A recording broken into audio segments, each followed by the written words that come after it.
صاحبزادہ حافظ محمد سعید صاحب اور MPA اور حافظ سعید احمد صاحب،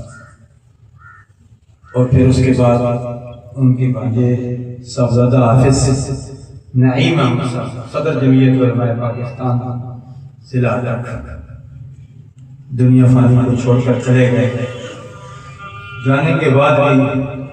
میں سمجھتا ہوں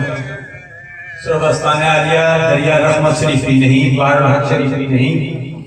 پوری دنیا میں جہاں بھی آستانے ہیں، جہاں بھی مدارس ہیں، جہاں قال اللہ قال رسول کا علم بلند کیا جا رہا ہے، جس نے اپنے سینے میں قرآن محفوظ کیا ہوا ہے، قرآن خود بھی پڑھتا ہے، دوسروں کو بھی پڑھاتا ہے، خود بھی حافظ ہے۔ جس طرح پہلے بتایا جا رہا تھا ان کے بیٹے بھی حافظ ہیں، وہ بندہ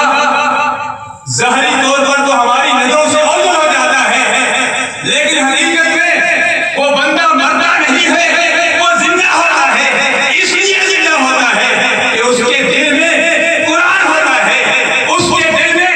صحبہ قرآن کی محبت ہوتی ہے۔ الحمدللہ صاحبزادہ حافظ نعیم احمد صاحب نے ساری زندگی یاد خدا اور اس کے مصطفیٰ صلی اللہ علیہ وسلم نے گزاری۔ پہلے بھی ان کا چہرہ چمک رہا، نصیر ملت کی زبانی میں شعر اکثر پڑھتا ہوں، نور آنکھوں میں تو چہرے پہ اجالے ہوں گے، مصطفیٰ والوں کے انداز نرالے ہوں گے۔ الحمدللہ آج ہم ان کے لیے دعائیں مغفرت کریں گے، اور ابھی